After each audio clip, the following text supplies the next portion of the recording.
Hello and welcome to Cheap Joe's Art Stuff. My name is Julie and I'm here to impart some knowledge to you today via a 2-minute art tip. Today we're going to be talking about Faber-Castell colored pencils and even watercolor pencils a little bit.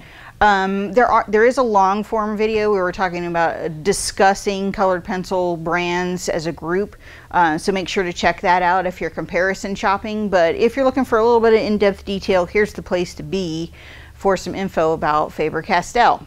So you're plucking at my heartstrings when you start talking about Faber-Castell, because it really is my fave, and I totally love it, and I don't pull any punches about it.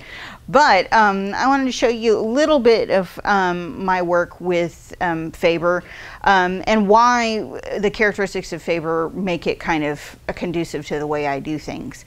One is that Faber-Castell is actually different because it is a clay-based pencil instead of like, you know, wax-based. So what does that mean? It has kaolin clay inside as the binder that holds the pigment together in the core. And that's unusual in that you have a nice clean, the kaolin is colorless, it doesn't affect the colors at all, but a nice clean, soft color delivery system that doesn't actually build up or affect the pigment. So it's wonderful in that you don't have any kind of buildup. You're not competing with the binder in that way. You're just able to work cleanly and effectively and build up layers. Take your time, you know, have little nuances in there, because you can just kind of go and go and go forever without the complication of dealing with the binder being an issue in what you're doing. So for instance, this one is Faber-Castell on a crescent illustration board. Now initially I put down some golden acrylic with this in order to cover the tooth, because I didn't want to have to compete with like little white dots and all that kind of stuff. But this is actually golden over the illustration board for the immediate layer, and then all the colored pencil execution was on top of that. And this is with Faber-Castell colored pencil, and then the other pieces, the jewelry pieces, are actually sewn into the illustration board, and then the Japanese paper composes the scarves on the side.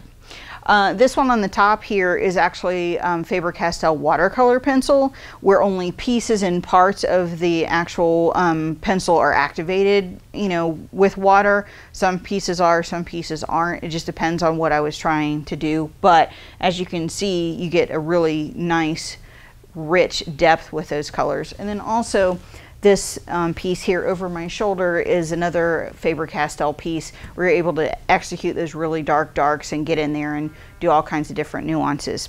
But also Faber's really fun because it is viable on a bunch of different surfaces. And if you haven't thought about trying it, this is actually a colored pencil piece that I did on our new Cheap Joe's signature Gessoed panels, and it is so great because it's such a smooth, even application of the titanium acrylic based gesso, that it has a very, very nice surface that you can do all kinds of different stuff.